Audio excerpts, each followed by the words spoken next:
آدمی کے بعد اپنی زمین ہے پھر بھی غریب ہے تو کیا اس کو زکوٰۃ دے سکتے ہیں؟ بھائی اگر زمین کی آمدنی نہ ہو تو کیا کرے گا؟ کئی لوگ ہم نے دیکھے ہیں زمینیں ان کے پاس مربے ہیں لیکن کھانے کو روٹی بھی نہیں ہے، تو وہ لے سکتا ہے زکوٰۃ، صرف خوشی ہے نا کہ اس کے نام زمین ہے۔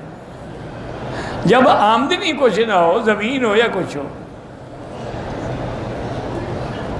حضور کا لباس مبارک جو ہے، آپ سفید کرتا پہنتے تھے لیکن موٹی پنڈلی تک، اور نیچے آپ چادر باندھتے تھے۔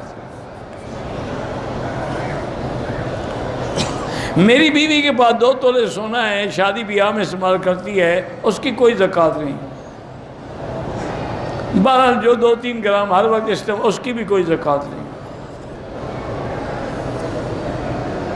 اگر سونا 7.25 تولے ہو جائے یا 52 تولے چاندی کی قیمت ہو جائے پھر زکوٰۃ، 1-2 تولے پہ کچھ نہیں ہو۔ کہتا کہ رکن یمانی میں کیلیں لگی ہوئی ہیں، تو ان سے پوچھے جن نے لگائی ہیں، مجھے کیا بتایا؟ اصل میں وہ شیعہ نے ان کے دماغ میں ڈالا ہوا ہے نا، یہاں دروازہ تھا، حضرت علی جب پیدا ہوئے یہ جگہ پھٹ گئی، بی بی اندر سے باہر نکل آئی۔ یہ شیعہ کا مسئلہ ہے، ان کا نہیں، اس لیے کیلیں لگائی ہیں کہ پھر حضرت علی نکل آئے۔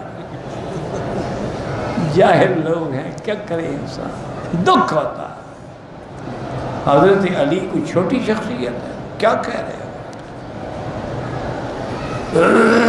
جس بندے کے بارے میں میرے پاک نبی نے فرمایا کہ لا یحبک الا مؤمن ولا یبغضک الا منافق، علی تیرے ساتھ وہی محبت کرے گا جو ایمان والا ہے، اور تیرے ساتھ اس کو بغض ہوگا جو منافق ہے۔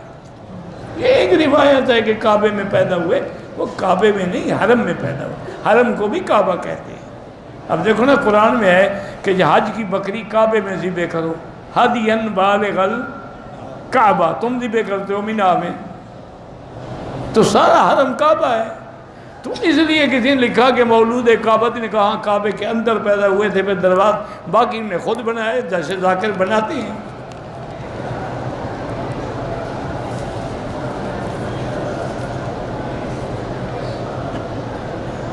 جس کا میں مولا ہوں اس کا علی مولا ہے، مانا دوست۔ مولا ولایت سے ہے، ولایت سے نہیں ہے، دوستی سے۔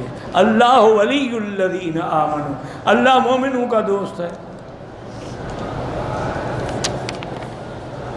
اس سے یہ تھوڑا ہے کہ حضرت علی خدا بن گئے۔ جب میاں اور بیوی میں طلاق ہو جائے تو وہ ساتھ رہنا چاہے، اگر ایک طلاق ہے تو رجوع کر سکتا ہے، 2 طلاقیں دی ہیں رجوع کر سکتا ہے، 3 طلاقیں دی ہیں تو رجوع بھی نہیں کر سکتا، اس کو ساتھ بھی رکھ سکتا، بس فوراً وہ چلی جائے۔